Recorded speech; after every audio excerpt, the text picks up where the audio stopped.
Rich Dad Poor Dad. For the next several weeks, Mike and I ran around our neighborhood, knocking on doors and asking our neighbors if they would save their toothpaste tubes for us. With puzzled looks, most adults consented with a smile. Some asked us what we were doing, to which we replied, "We can't tell you. It's a business secret." My mom grew distressed as the weeks wore on. We had selected a site next to her washing machine as the place we would stockpile our raw materials. In a brown cardboard box that at one time held ketchup bottles, our little pile of used toothpaste tubes began to grow. Finally my mom put her foot down. The sight of her neighbor's messy, crumpled, used toothpaste tubes had gotten to her. "What are you boys doing?" she asked. "And I don't want to hear again that it's a business secret. Do something with this mess, or I'm going to throw it out." Mike and I pleaded and begged, explaining that we would soon have enough and then we would begin production. We informed her that we were waiting on a couple of neighbors to finish their toothpaste so we could have their tubes. Mom granted us a 1-week extension. The date to begin production was moved up, and the pressure was on. My first partnership was already being threatened with an eviction notice by my own mom. It became Mike's job to tell the neighbors to quickly use up their toothpaste, saying their dentist wanted them to brush more often anyway. I began to put together the production line. One day my dad drove up with a friend to see 2 9-year-old boys in the driveway with a production line operating at full speed. There was fine white powder everywhere.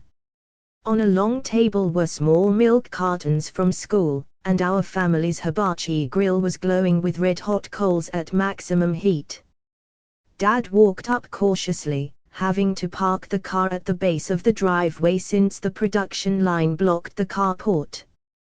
As he and his friend got closer, they saw a steel pot sitting on top of the coals in which the toothpaste tubes were being melted down. In those days, toothpaste did not come in plastic tubes. The tubes were made of lead. So once the paint was burned off, the tubes were dropped in the small steel pot. They melted until they became liquid, and with my 11 Chapter 1, Lesson 1 Mom's pot holders, we poured the lead through a small hole in the top of the milk cartons. The milk cartons were filled with plaster of Paris. White powder was everywhere. In my haste, I had knocked the bag over, and the entire area looked like it had been hit by a snowstorm. The milk cartons were the outer containers for plaster of Paris molds. My dad and his friend watched as we carefully poured the molten lead through a small hole in the top of the plaster of Paris cube. "Careful," my dad said. I nodded without looking up. Finally, once the pouring was through, I put the steel pot down and smiled at my dad.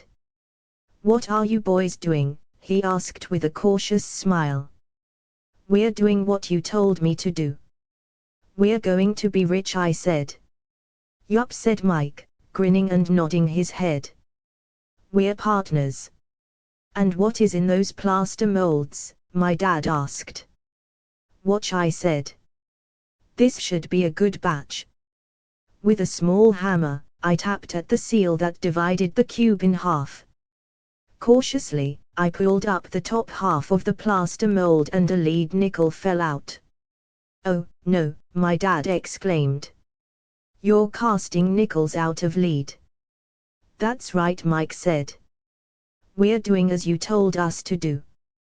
We're making money." My dad's friend turned and burst into laughter. My dad smiled and shook his head. Along with a fire and a box of spent toothpaste tubes, in front of him were 2 little boys covered with white dust smiling from ear to ear. He asked us to put everything down and sit with him on the front step of our house. With a smile, he gently explained what the word counterfeiting meant. Our dreams were dashed. "You mean this is illegal?" asked Mike in a quivering voice. 12 Rich Dad Poor Dad Let them go, my dad's friend said. They might be developing a natural talent. My dad glared at him. Yes, it is illegal, my dad said gently. But you boys have shown great creativity and original thought. Keep going. I'm really proud of you. Disappointed, Mike and I sat in silence for about 20 minutes before we began cleaning up our mess. The business was over on opening day. Sweeping the powder up, I looked at Mike and said, I guess Jimmy and his friends are right. We are poor. My father was just leaving as I said that. Boys, he said. You're only poor if you give up. The most important thing is that you did something. Most people only talk and dream of getting rich. You've done something. I'm very proud of the two of you. I will say it again, keep going. Don't quit. Mike and I stood there in silence. They were nice words, but we still did not know what to do. So how come you're not rich, Dad? I asked. Because I chose to be a school teacher. School teachers really don't think about being rich. We just like to teach. I wish I could help you, but I really don't know how to make money. Mike and I turned and continued our cleanup. I know, said my dad. If you boys want to learn how to be rich, don't ask me. Talk to your dad, Mike. My dad, asked Mike with a scrunched up face. Yeah, your dad, repeated my dad with a smile. Your dad and I have the same banker, and he raves about your father. He's told me several times that your father is brilliant when it comes to making money. My dad? Mike asked again in disbelief. Then how come we don't have a nice car and a nice house like the rich kids at school? A nice car and a nice house don't necessarily mean you're rich or you know how to make money, my dad replied. Jimmy's dad works for 13 Chapter 1, Lesson 1, The Sugar Plantation. He's not much different from me. He works for a company, and I work for the government. The company buys the car for him. The sugar company is in financial trouble, and Jimmy's dad may soon have nothing. Your dad is different, Mike. He seems to be building an empire, and I suspect in a few years he will be a very rich man. With that, Mike and I got excited again. With new vigor, we began cleaning up the mess caused by our now defunct first business. As we were cleaning, we made plans for how and when to talk to Mike's dad. The problem was that Mike's dad worked long hours and often did not come home until late. His father owned warehouses, a construction company, a chain of stores, and 3 restaurants. It was the restaurants that kept him out late. Mike caught the bus home after we had finished cleaning up. He was going to talk to his dad when he got home that night and ask him if he would teach us how to become rich. Mike promised to call as soon as he had talked to his dad, even if it was late. The phone rang at 8:30 p.m. Okay, I said. Next Saturday. I put the phone down. Mike's dad had agreed to meet with us. On Saturday I caught the 7:30 a.m. bus to the poor side of town. The lessons begin. Mike and I met with his dad that morning at 8 o'clock. He was already busy, having been at work for more than an hour. His construction supervisor was just leaving in his pickup truck as I walked up to his simple, small, and tidy home. Mike met me at the door. Dad's on the phone, and he said to wait on the back porch, Mike said as he opened the door. The old wooden floor creaked as I stepped across the threshold of the aging house. There was a cheap mat just inside the door. The mat was there to hide the years of wear from countless footsteps that the floor had supported. Although clean, it needed to be replaced. I felt claustrophobic as I entered the narrow living room that was filled with old musty overstuffed furniture that today would be collector's items. Sitting on the couch were two women, both a little 14, rich dad poor dad older than my mom. Across from the women sat a man in workman's clothes. He wore khaki slacks and a khaki shirt, neatly pressed but without starch, and polished work boots. He was about 10 years older than my dad. They smiled as Mike and I walked past them toward the back porch. I smiled back shyly. "Who are those people?" I asked. "Oh, they work for my dad. The older man runs his warehouses, and the women are the managers of the restaurants. And as you arrived, you saw the construction supervisor who is working on a road project about 50 miles from here. His other supervisor, who is building a track of houses, left before you got here. Does this go on all the time?" I asked. "Not always, but quite often," said Mike, smiling as he pulled up a chair to sit down next to me. "I asked my dad if he would teach us to make money," Mike said. "Oh, and what did he say to that?" I asked with cautious curiosity. "Well, he had a funny look on his face at first, and then he said he would make us an offer." "Oh," I said, rocking my chair back against the wall. I sat there perched on two rear legs of the chair. Mike did the same thing. "Do you know what the offer is?" I asked.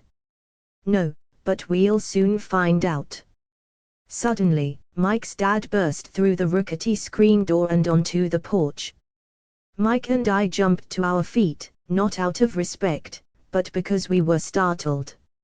"Ready, boys?" he asked as he pulled up a chair to sit down with us. We nodded our heads as we pulled our chairs away from the wall to sit in front of him. He was a big man, about 6 feet tall and 200 pounds. My dad was taller, about the same weight, and 5 years older than Mike's dad. They sort of looked alike, though not of the same ethnic makeup. Maybe their energy was similar. 15 Chapter 1, Lesson 1. Mike says you want to learn to make money. Is that correct, Robert? I nodded my head quickly, but with a little trepidation. He had a lot of power behind his words and smile. "Okay, here's my offer. I'll teach you, but I won't do it classroom style. You work for me, I'll teach you. You don't work for me, I won't teach you. I can teach you faster if you work, and I'm wasting my time if you just want to sit and listen like you do in school. That's my offer. Take it or leave it." May I ask a question first?" I asked. "No. Take it or leave it. I've got too much work to do to waste my time. If you can't make up your mind decisively, then you'll never learn to make money anyway. Opportunities come and go. Being able to know when to make quick decisions is an important skill. You have the opportunity that you asked for. School is beginning, or it's over in 10 seconds," Mike's dad said with a teasing smile. "Take it," I said.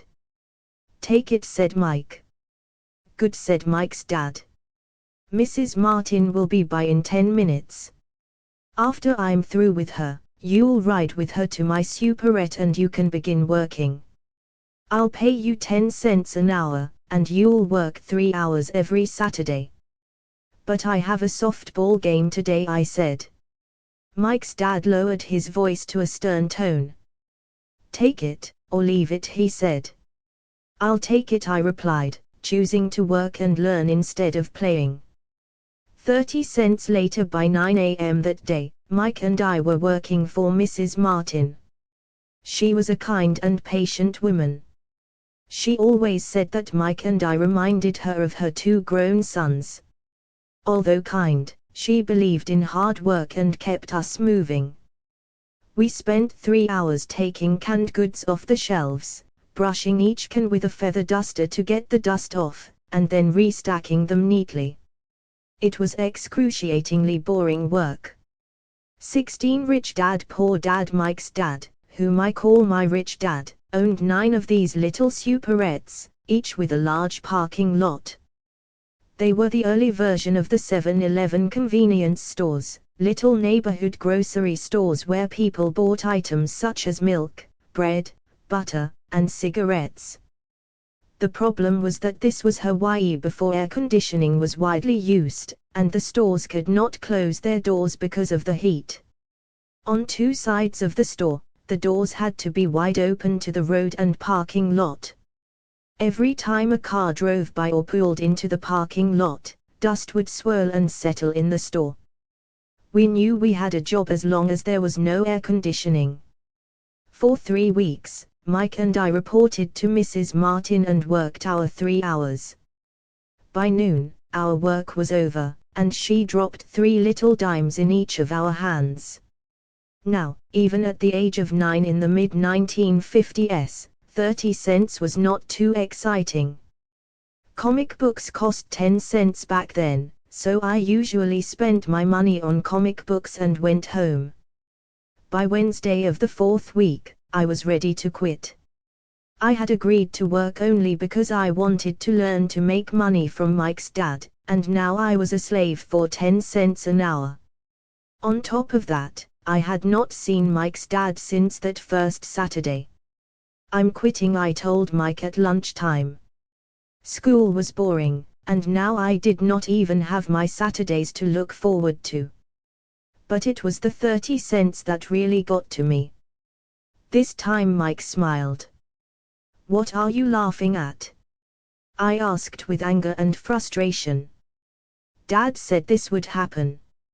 He said to meet with him when you were ready to quit." "What?" I said indignantly. "He's been waiting for me to get fed up." "Sort of," Mike said. "Dad's kind of different. He doesn't teach like your dad. Your mom and dad lecture a lot. My dad is quiet and a man of few words. You just wait till this Saturday. I'll tell him you're ready." "You mean I've been set up?" "No, not really, but maybe. Dad will explain on Saturday." 17 Chapter 1, Lesson 1 Waiting in line on Saturday. I was ready to face Mike's dad. Even my real dad was angry with him.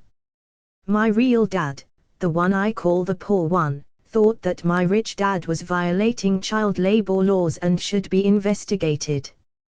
My educated, poor dad told me to demand what I deserve, at least 25 cents an hour. My poor dad told me that if I did not get a raise, I was to quit immediately. "You don't need that damned job anyway," said my poor dad with indignation. At 8 o'clock Saturday morning, I walked through the door of Mike's house when Mike's dad opened it.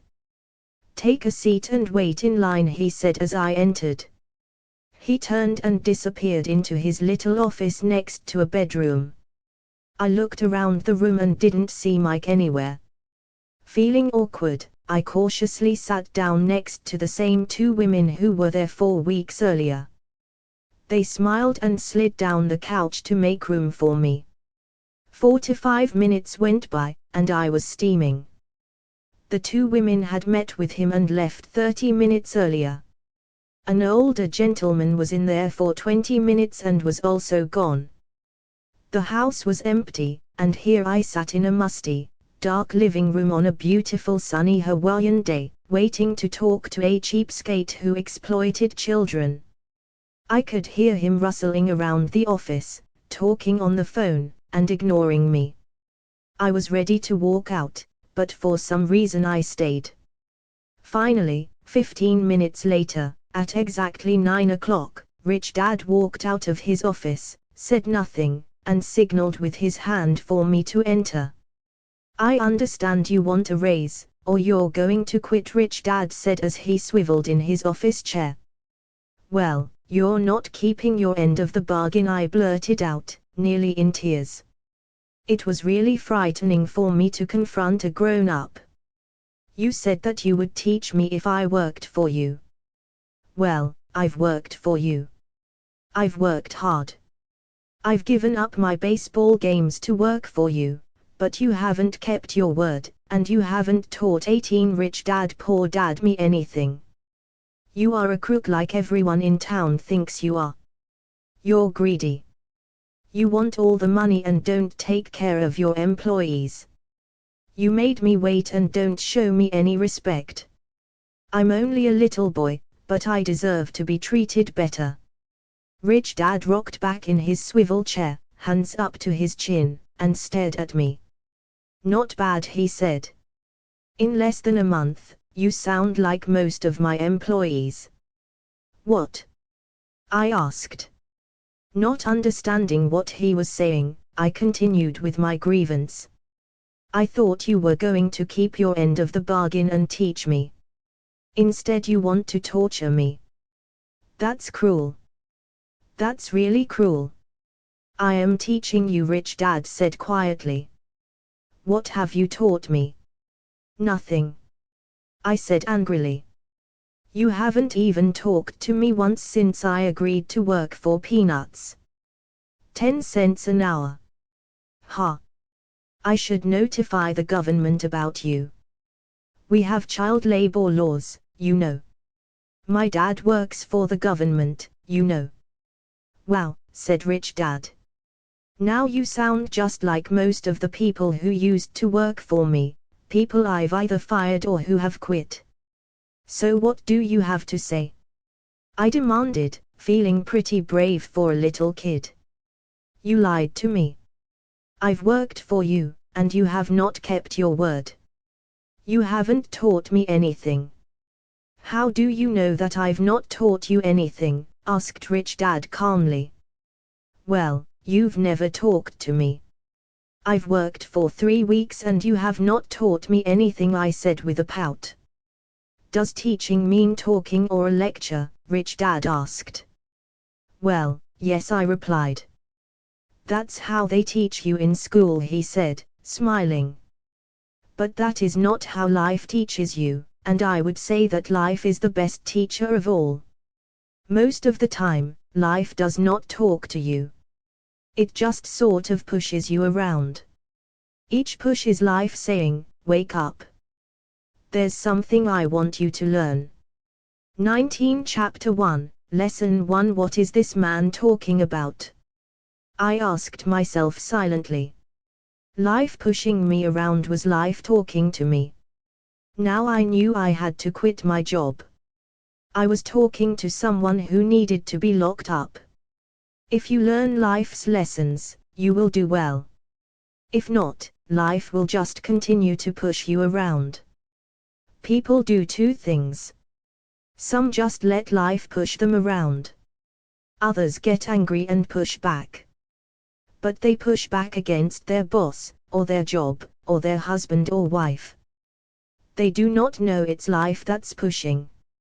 I had no idea what he was talking about. Life pushes all of us around. Some people give up and others fight. A few learn the lesson and move on. They welcome life pushing them around.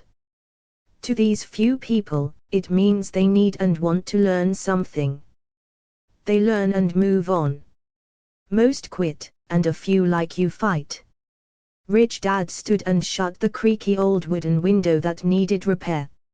If you learn this lesson, you will grow into a wise, wealthy, and happy young man. If you don't, you will spend your life blaming a job, low pay, or your boss for your problems.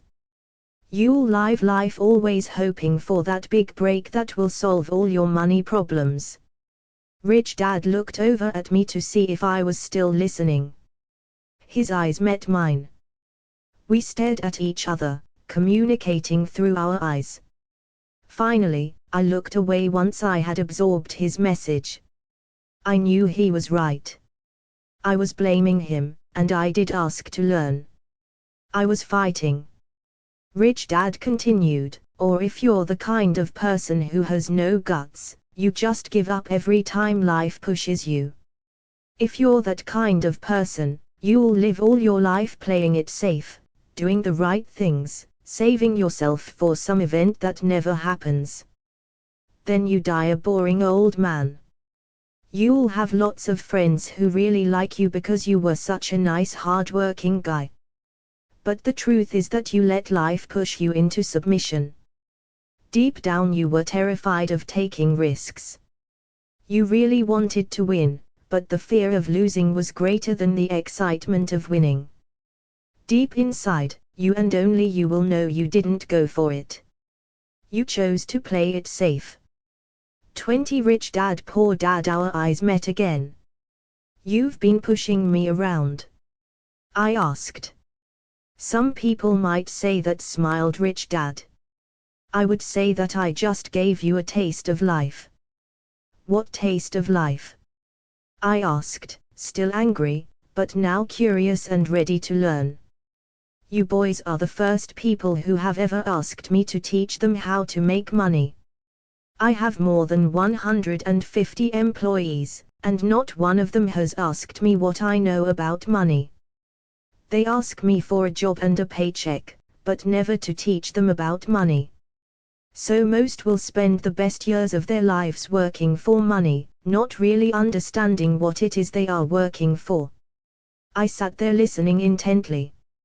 So when Mike told me you wanted to learn how to make money, I decided to design a course that mirrored real life.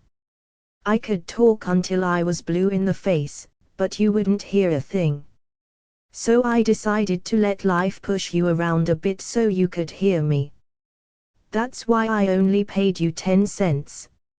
So what is the lesson I learned from working for only 10 cents an hour? I asked. That you're cheap and exploit your workers. Rich Dad rocked back and laughed heartily. Finally he said, you'd best change your point of view. Stop blaming me and thinking I'm the problem. If you think I'm the problem, then you have to change me. If you realize that you're the problem, then you can change yourself, learn something, and grow wiser. Most people want everyone else in the world to change but themselves. Let me tell you, it's easier to change yourself than everyone else. I don't understand, I said. Don't blame me for your problems, Rich Dad said, growing impatient. But you only pay me 10 cents. So what are you learning? Rich Dad asked, smiling. That you're cheap, I said with a sly grin. See, you think I'm the problem, said Rich Dad. 21 Chapter 1, Lesson 1. But you are. Well, keep that attitude and you'll learn nothing. Keep the attitude that I'm the problem, and what choices do you have? Well, if you don't pay me more or show me more respect and teach me, I'll quit. Well put, Rich Dad said. And that's exactly what most people do. They quit and go looking for another job, a better opportunity, and higher pay, actually thinking that this will solve the problem. In most cases, it won't. So what should I do? I asked. Just take this measly 10 cents an hour and smile. Rich Dad smiled. That's what the other people do. But that's all they do, waiting for a raise, thinking that more money will solve their problems. Most just accept it, and some take a second job working harder, but again accepting a small paycheck. I sat staring at the floor, beginning to understand the lesson Rich Dad was presenting. I could sense it was a taste of life. Finally, I looked up and asked, so what will solve the problem? This, he said, leaning forward in his chair and tapping me gently on the head. This stuff between your ears.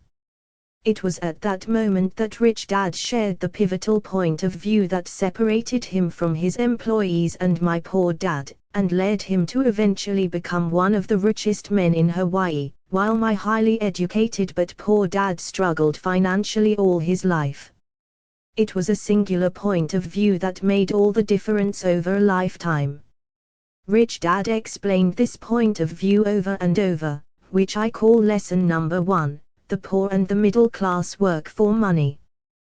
The rich have money work for them. On that bright Saturday morning, I learned a completely different point of view from what I had been taught by my poor dad. At the age of 9, I understood that both dads wanted me to learn. Both dads encouraged me to study, but not the same things. 22 Rich Dad Poor Dad. My highly educated dad recommended that I do what he did. Son, I want you to study hard, get good grades, so you can find a safe, secure job with a big company. And make sure it has excellent benefits. My rich dad wanted me to learn how money works so I could make it work for me. These lessons I would learn through life with his guidance, not because of a classroom. My rich dad continued. My first lesson: I'm glad you got angry about working for 10 cents an hour. If you hadn't got angry and had simply accepted it, I would have to tell you that I could not teach you. You see, true learning takes energy, passion, and a burning desire. Anger is a big part of that formula, for passion is anger and love combined. When it comes to money, most people want to play it safe and feel secure. So passion does not direct them. Fear does. So is that why they'll take jobs with low pay? I asked. Yes, said Rich Dad. Some people say I exploit people because I don't pay as much as the sugar plantation or the government. I say the people exploit themselves. It's their fear, not mine. But don't you feel you should pay them more? I asked. I don't have to. And besides, more money will not solve their problems. Just look at your dad.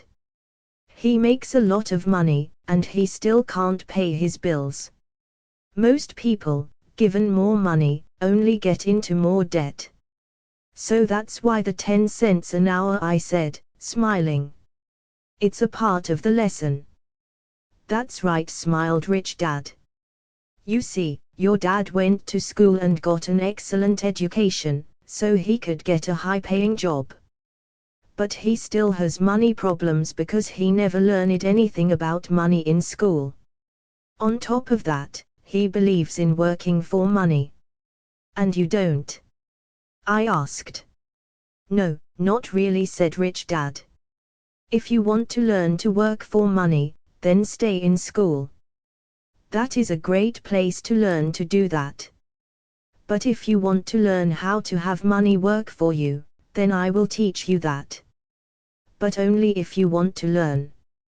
23 Chapter 1, Lesson 1. Wouldn't everyone want to learn that? I asked.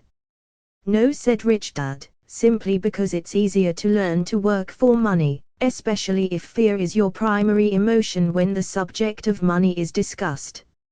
I don't understand, I said with a frown. Don't worry about that for now. Just know that it's fear that keeps most people working at a job, the fear of not paying their bills, the fear of being fired, the fear of not having enough money, and the fear of starting over. That's the price of studying to learn a profession or trade, and then working for money. Most people become a slave to money, and then get angry at their boss. Learning to have money work for you is a completely different course of study. I asked. Absolutely, Rich Dad answered. Absolutely. We sat in silence on that beautiful Hawaiian Saturday morning. My friends had just started their Little League baseball game, but for some reason I was now thankful I had decided to work for 10 cents an hour. I sensed that I was about to learn something my friends wouldn't learn in school. Ready to learn? Asked Rich Dad. Absolutely, I said with a grin. I have kept my promise. I've been teaching you from afar, my rich dad said. At 9 years old, you've gotten a taste of what it feels like to work for money. Just multiply your last month by 50 years and you will have an idea of what most people spend their life doing.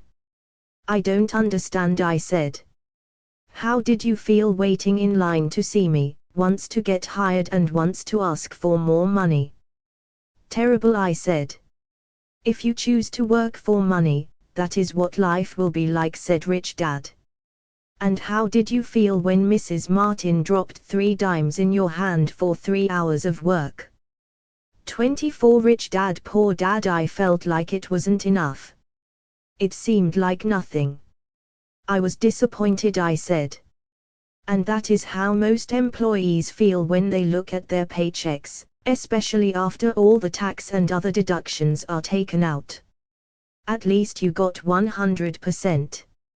You mean most workers don't get paid everything? I asked with amazement. Heavens no, said Rich Dad. The government always takes its share first. How do they do that? I asked. Taxes, said Rich Dad. You're taxed when you earn. You're taxed when you spend. You're taxed when you save. You're taxed when you die. Why do people let the government do that to them? The rich don't, said Rich Dad with a smile. The poor and the middle class do. I'll bet you that I earn more than your dad, yet he pays more in taxes. How can that be? I asked. At my age, that made no sense to me. Why would someone let the government do that to them? Rich Dad rocked slowly and silently in his chair, just looking at me. Ready to learn? He asked. I nodded my head slowly. As I said, there is a lot to learn. Learning how to have money work for you is a lifetime study. Most people go to college for 4 years, and their education ends. I already know that my study of money will continue over my lifetime, simply because the more I find out, the more I find out I need to know. Most people never study the subject. They go to work, get their paycheck, balance their checkbooks, and that's it. Then they wonder why they have money problems. They think that more money will solve the problem and don't realize that it's their lack of financial education that is the problem. So my dad has tax problems because he doesn't understand money? I asked, confused. 25 Chapter 1, Lesson 1 Look, said Rich Dad, taxes are just one small section on learning how to have money work for you. Today, I just wanted to find out if you still have the passion to learn about money. Most people don't. They want to go to school, learn a profession, have fun at their work, and earn lots of money. One day they wake up with big money problems, and then they can't stop working. That's the price of only knowing how to work for money instead of studying how to have money work for you. So do you still have the passion to learn? Asked Rich Dad. I nodded my head. Good, said Rich Dad. Now get back to work. This time, I will pay you nothing. What? I asked in amazement. You heard me. Nothing. You will work the same 3 hours every Saturday, but this time you will not be paid 10 cents per hour. You said you wanted to learn to not work for money, so I'm not going to pay you anything. I couldn't believe what I was hearing. I've already had this conversation with Mike and he's already working, dusting and stacking canned goods for free. You'd better hurry and get back there. That's not fair, I shouted. You've got to pay something. You said you wanted to learn. If you don't learn this now, you'll grow up to be like the 2 women and the older man sitting in my living room, working for money and hoping I don't fire them. Or like your dad, earning lots of money only to be in debt up to his eyeballs, hoping more money will solve the problem. If that's what you want, I'll go back to our original deal of 10 cents an hour. Or you can do what most adults do, complain that there is not enough pay, quit, and go looking for another job. But what do? I asked. Rich Dad tapped me on the head. Use this, he said. If you use it well, you will soon thank me for giving you an opportunity and you will grow into a rich man. 26 Rich Dad Poor Dad I stood there, still not believing what a raw deal I was handed. I came to ask for a raise, and somehow I was instead working for nothing. Rich Dad tapped me on the head again and said, "Use this. Now get out of here and get back to work." Lesson #1. The rich don't work for money. I didn't tell my poor dad I wasn't being paid. He wouldn't have understood, and I didn't want to try to explain something I didn't understand myself. For 3 more weeks, Mike and I worked 3 hours every Saturday for nothing. The work didn't bother me, and the routine got easier, but it was the missed baseball games and not being able to afford to buy a few comic books that got to me. Rich Dad stopped by at noon on the 3rd week. We heard his truck pull up in the parking lot and sputter when the engine was turned off. He entered the store and greeted Mrs. Martin with a hug. After finding out how things were going in the store, he reached into the ice cream freezer, pulled out 2 bars, paid for them, and signaled to Mike and me. "Let's go for a walk, boys." We crossed the street, dodging a few cars, and walked across a large grassy field where a few adults were playing softball. Sitting down at a lone picnic table, he handed Mike and me the treats. "How's it going, boys?" "Okay," Mike said. I nodded in agreement. "Learn anything yet?" Rich Dad asked. Mike and I looked at each other, shrugged our shoulders, and shook our heads in unison. "Avoiding one of life's biggest traps. Well, you boys had better start thinking. You're staring at one of life's biggest lessons. If you learn it, you'll enjoy a life of great freedom." 27 Chapter 1, Lesson 1 and Security. If you don't, you'll wind up like Mrs. Martin and most of the people playing softball in this park. They work very hard for little money, clinging to the illusion of job security and looking forward to a 3-week vacation each year and maybe a skimpy pension after 45 years of service. If that excites you, I'll give you a raise to 25 cents an hour. But these are good hard-working people. Are you making fun of them?" I demanded. A smile came over Rich Dad's face. "Mrs. Martin is like a mother to me. I would never be that cruel. I may sound unkind because I'm doing my best to point something out to the 2 of you. I want to expand your point of view so you can see something most people never have the benefit of seeing because their vision is too narrow. Most people never see the trap they are in." Mike and I sat there, uncertain of his message. He sounded cruel, yet we could sense he was trying to drive home a point. With a smile, Rich Dad said, "Doesn't that 25 cents an hour sound good? Doesn't it make your heart beat a little faster?" I shook my head no, but it really did. 25 cents an hour would be big bucks to me. "Okay, I'll pay you $1 an hour," Rich Dad said, with a sly grin. Now my heart started to race. My brain was screaming, "Take it! Take it!" I could not believe what I was hearing. Still, I said nothing. "Okay, $2 an hour." My little brain and heart nearly exploded. After all, it was 1956 and being paid $2 an hour would have made me the richest kid in the world. I couldn't imagine earning that kind of money. I wanted to say yes. I wanted the deal. I could picture a new bicycle, new baseball glove, and the adoration of my friends when I flashed some cash. On top of that, Jimmy and his rich friends could never call me poor again. But somehow my mouth stayed shut.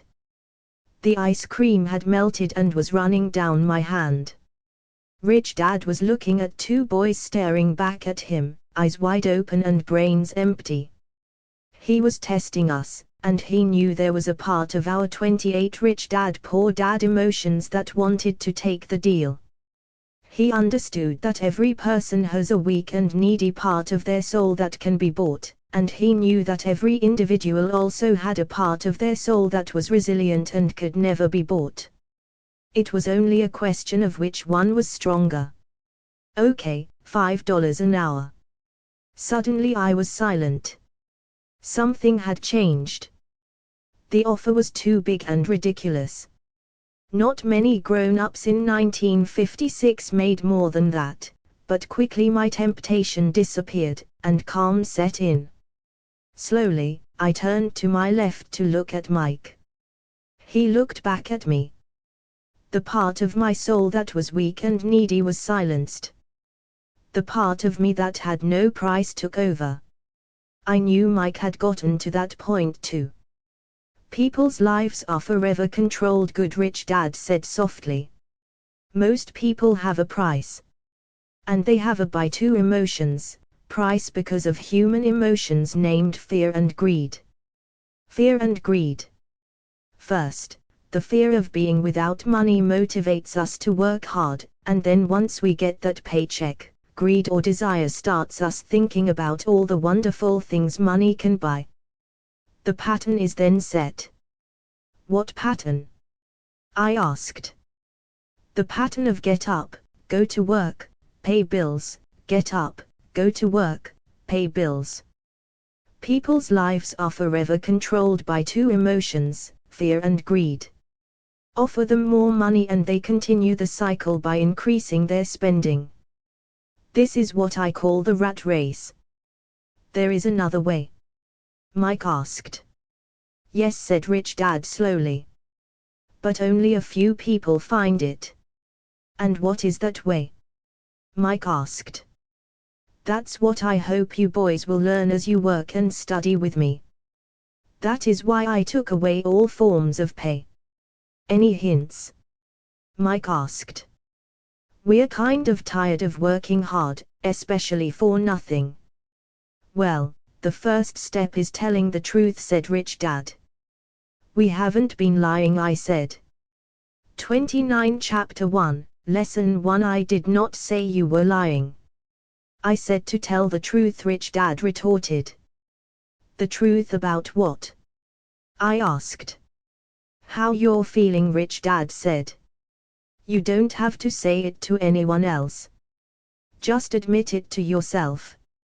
You mean the people in this park, the people who work for you, Mrs. Martin, they don't do that? I asked. I doubt it, said Rich Dad. Instead, they feel the fear of not having money. They don't confront it logically. They react emotionally instead of using their heads, Rich Dad said. Then, they get a few bucks in their hands and again, the emotions of joy, desire, and greed take over. And again they react, instead of think.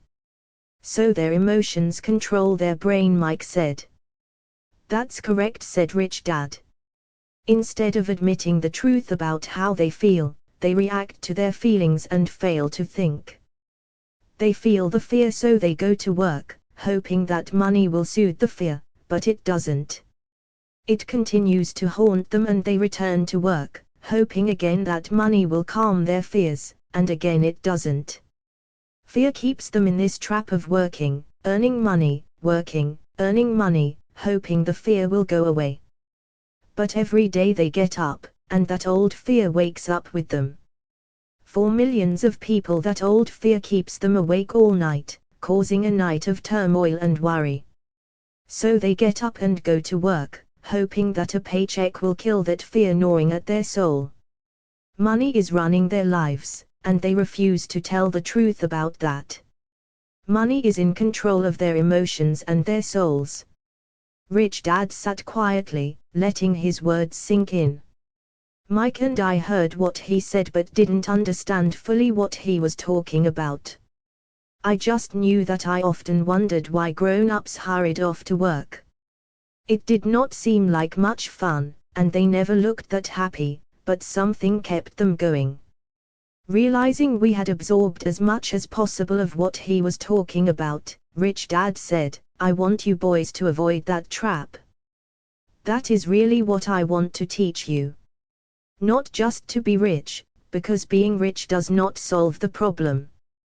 30 Rich Dad Poor Dad. It doesn't? I asked, surprised. No, it doesn't. Let me explain the other emotion, desire. Some call it greed, but I prefer desire. It's perfectly normal to desire something better, prettier, more fun, or exciting. So people also work for money because of desire. They desire money for the joy they think it can buy. But the joy that money brings is often short-lived, and they soon need more money for more joy, more pleasure, more comfort, and more security. So they keep working, thinking money will soothe their souls that are troubled by fear and desire. But money can't do that. Even rich people do this. Mike asked. Rich people included, said Rich Dad. In fact, the reason many rich people are rich isn't because of desire, but because of fear. They believe that money can eliminate the fear of being poor, so they amass tons of it, only to find the fear gets worse. Now they fear losing the money. I have friends who keep working even though they have plenty. I know people who have millions who are more afraid now than when they were poor. They're terrified of losing it all. The fears that drove them to get rich got worse. That weak and needy part of their soul is actually screaming louder. They don't want to lose the big houses, the cars and the high life money has bought them. They worry about what their friends would say if they lost all their money. Many are emotionally desperate and neurotic, although they look rich and have more money. So is a poor man happier? I asked. No, I don't think so, replied Rich Dad. The avoidance of money is just as psychotic as being attached to money. As if on cue, the town derelict went past our table, stopping by the large rubbish can and rummaging around in it. The three of us watched him with great interest, when before we probably would have just ignored him. Rich Dad pulled $1 out of his wallet and gestured to the older man. Seeing the money, the derelict came over immediately, took the bill, thanked Rich Dad profusely, and hurried off, ecstatic with his good fortune. He's not much different from most of my employees, said Rich Dad. I've met so many people who say, oh, I'm not interested in 31 Chapter 1, Lesson 1 money. Yet they'll work at a job for 8 hours a day. That's a denial of truth. If they weren't interested in money, then why are they working? That kind of thinking is probably more psychotic than a person who hoards money. As I sat there listening to my rich dad, my mind flashed back to the countless times my own dad said, I'm not interested in money. He said those words often. He also, so many people say, covered himself by always saying, I work because I love my job. Oh, I'm not interested in money. So what do we do? I asked.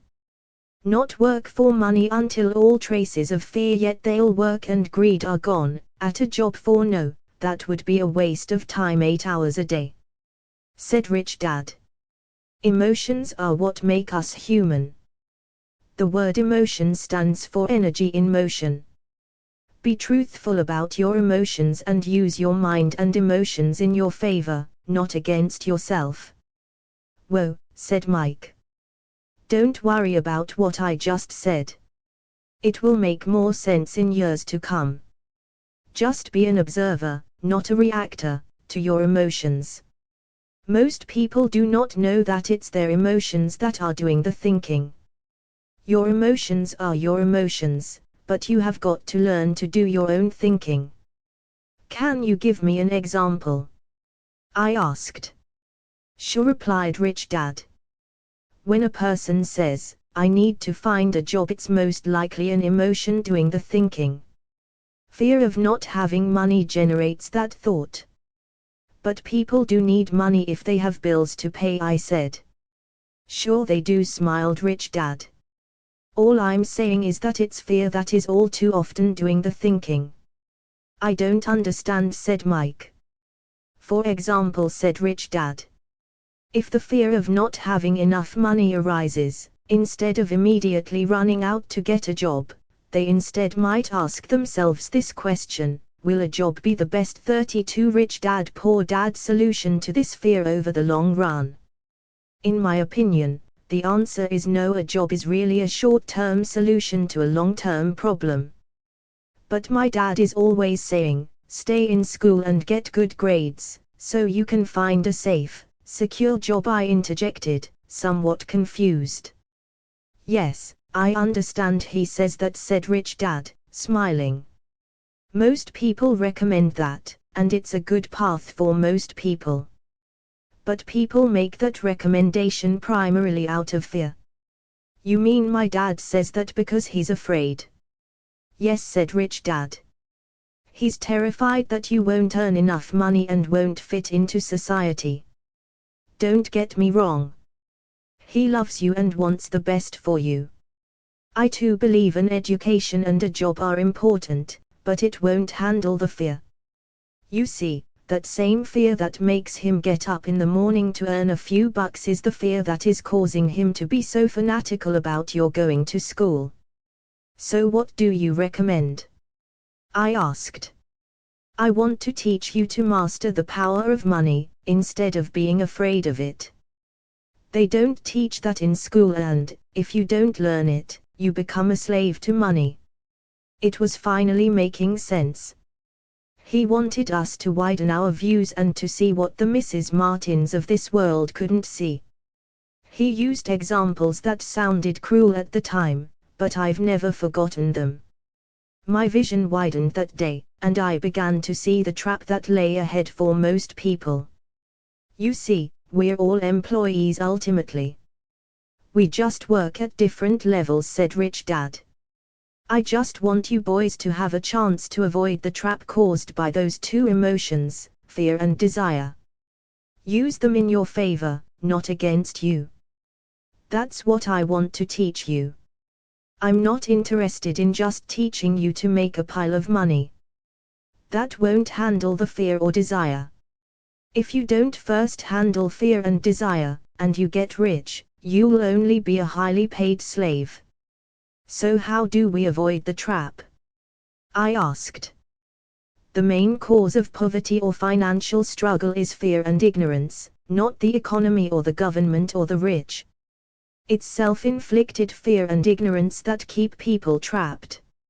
So you 33 Chapter 1, Lesson 1 Boys, go to school and get your college degrees, and I'll teach you how to stay out of the trap. The pieces of the puzzle were appearing.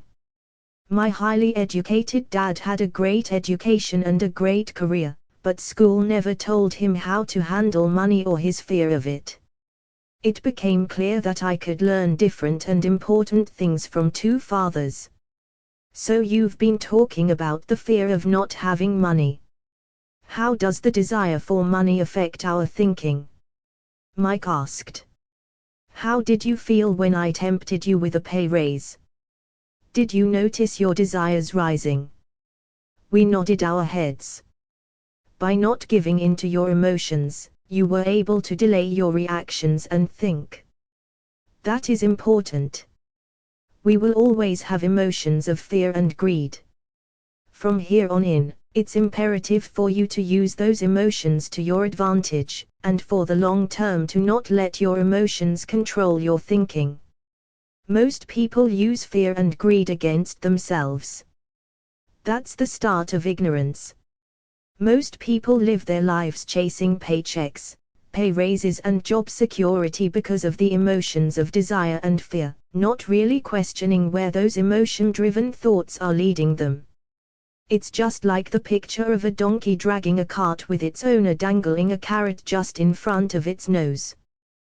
The donkey's owner may be going where he wants to, but the donkey is chasing an illusion. Tomorrow there will only be another carrot for the donkey. You mean the moment I picture a new baseball glove, candy and toys, that's like a carrot to a donkey? Mike asked. Yes, and as you get older, your toys get more expensive, a new car, a boat, and a big house to impress your friends, said Rich Dad with a smile. Fear pushes you out the door, and desire calls to you. That's the trap. So what's the answer, Mike asked. What intensifies fear and desire is ignorance. That is why rich people with lots of money often have more fear the richer they get. Money is the carrot, the illusion. If the donkey could see the whole picture, it might rethink its choice to chase the carrot.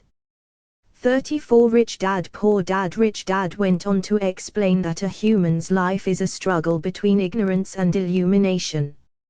He explained that once a person stops searching for information and self-knowledge, ignorance sets in. That struggle is a moment-to-moment decision, to learn to open or close one's mind. Look, school is very important. You go to school to learn a skill or profession to become a contributing member of society. Every culture needs teachers, doctors, mechanics, artists, cooks, business people, police officers, firefighters, and soldiers. Schools train them so society can thrive and flourish, said Rich Dad. Unfortunately, for many people school is the end, not the beginning. There was a long silence. Rich Dad was smiling. I didn't comprehend everything he said that day. But as with most great teachers, his words continued to teach for years. I've been a little cruel today, said Rich Dad. But I want you to always remember this talk. I want you to always think of Mrs. Martin. And I want you always to remember that donkey. Never forget that fear and desire can lead you into life's biggest trap if you're not aware of them controlling your thinking. To spend your life living in fear, never exploring your dreams, is cruel. To work hard for money, thinking that it will buy you things that will make you happy, is also cruel. To wake up in the middle of the night terrified about paying bills is a horrible way to live.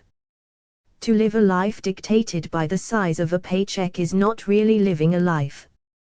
Thinking that a job makes you secure is lying to yourself.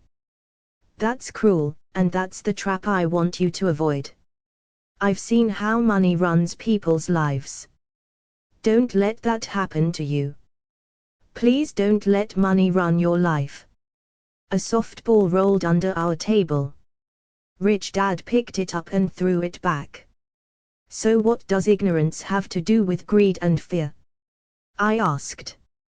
Because it is ignorance about money that causes so much greed and fear, said Rich Dad. Let me give you some examples. A doctor, wanting more money to better provide for his family, raises his fees. By raising his fees, it makes health care more expensive for everyone. 35. 1. 35. 1. 35. 1. 35. 1. 35. 1. 35. 1. 35.